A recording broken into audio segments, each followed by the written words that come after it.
أعوذ بالله من الشيطان الرجيم. بسم الله الرحمن الرحيم. يا أيها الناس اتقوا ربكم الذي خلقكم من نفس واحدة وخلق منها زوجها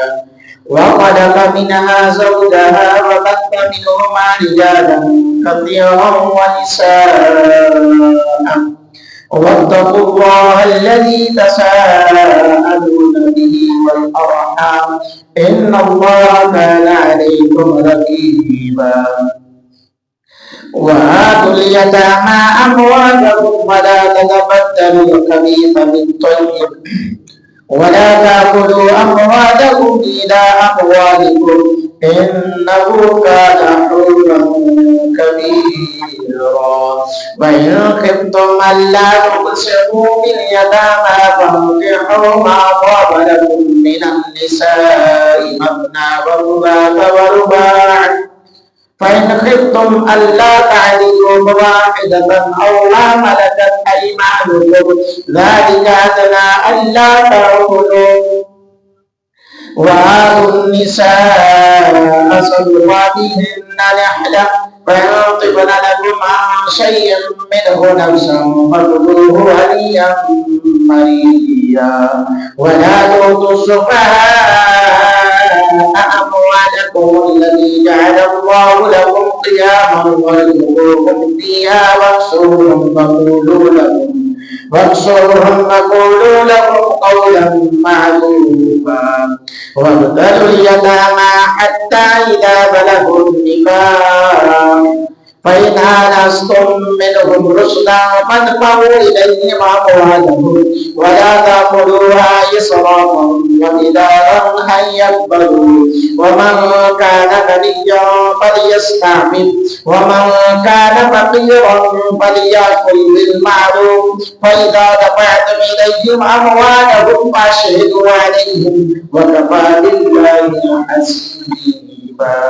للرجال نصيب مما ترك الوالدان والأقربون وللنساء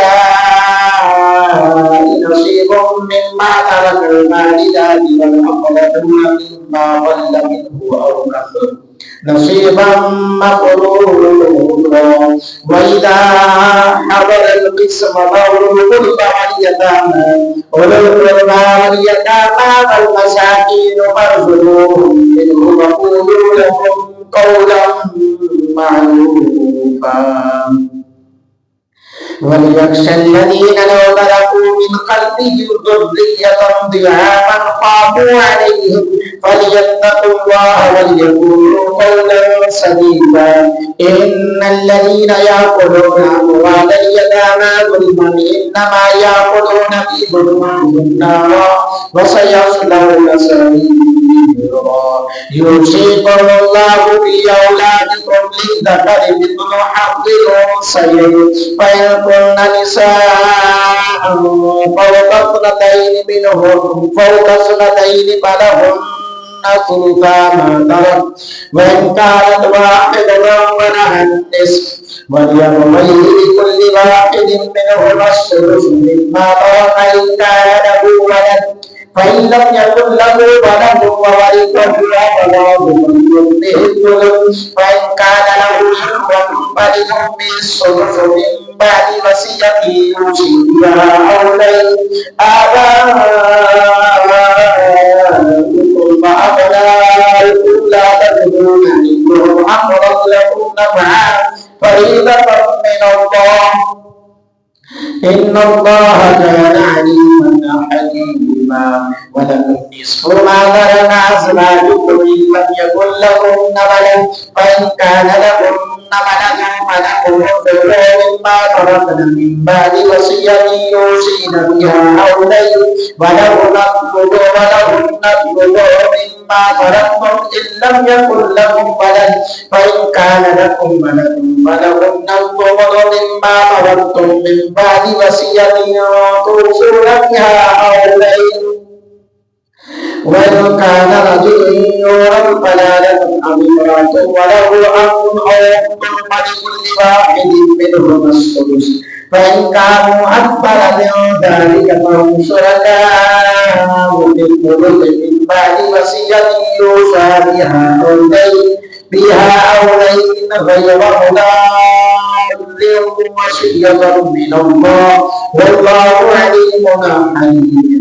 تلك حدود الله ومن يطع الله ورسوله يدخله جنات تجري من تحتها الأنهار خالدين فيها وذلك الفوز العظيم. ومن يعص الله ورسوله ويتعد حدوده يدخله نارا خالدا فيها وله عذاب مهين. واللاتي ياتين الفاحشة من نسائكم فاستشهدوا عليهن أربعة منكم فإن شهدوا فامسكوهن بالقبور حتى يتوفاهن الموت أو يجعل الله لهن سبيلا. واللذان ياتيان منكم فآذوهما فإن تابا وأصلحا فأعرضوا عنهما إن الله كان توابا رحيما. إنما التوبة على الله للذين يعملون السوء بجهالة ثم يتوبون ويقيمون أولئك يتوب الله عليهم وكان الله عليما حكيما.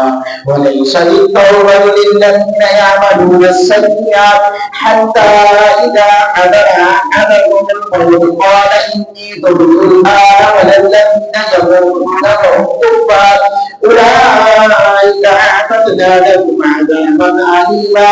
يا أيها الذين آمنوا لا يحل لكم طريق النساء مرها ولا تعبدوهن لتذهبوا بما آتيتموهن إلا أن يأتين بفاحشة مبينة وعاشروهن بالمعروف فإن كرهتموهن فعسى أن تكرهوا شيئا ويجعل الله فيه خيرا كثيرا. وإن أردتم استبدال زوج مقام زوج وآتيتم إحداهن قنطارا فلا تأخذوا منه شيئا أتأخذونه وإثما مبينا. وكيف تأخذونه وقد أفضى بعضكم إلى بعض وأخذنا منكم ميثاقا غليظا. ولا تنكحوا ما نكح آباؤكم من النساء إلا ما قد سلف إنه كان فاحشة ومقتا وساء سبيلا.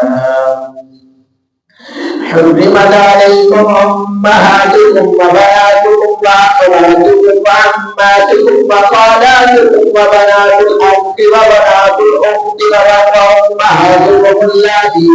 وأمهاتكم اللاتي أرضعنكم وأخواتكم من الرضاعة وأمهات نسائكم وربائبكم اللاتي في حضوركم من نسائكم اللاتي دخلتم بهن فإن لم تكونوا دخلتم بهن فلا جناح عليكم وحلائل أبنائكم الذين من أصلابكم وأن تجمعوا بين الأختين إلا ما قد سلف إن الله كان غفورا رحيما. صدق الله العظيم. الحمد لله. سورة النساء पहले 3 हुआ सुनने की शहादत तस्वीर अल्लाह के फजल से 4 पारे अल्हम्दुलिल्लाह मुकम्मल हो चुके हैं, पारे तकमील तक पहुंचे हैं। इंशाअल्लाह अगली वीडियो में आपके सामने 5वें पारे का आगाज किया जाएगा। दुआ करते हैं अल्लाह ताला मेरा पढ़ना आपका सुनना मेरे लिए, मेरे अहल के लिए, मेरे आवाज़दार के लिए बख्शिश का सामान बनाए। आप सब के लिए, आप सबके आवाज़दार के लिए, अहल के लिए बख्शिश का सामान बनाए। आमीन सुन्ना आमीन।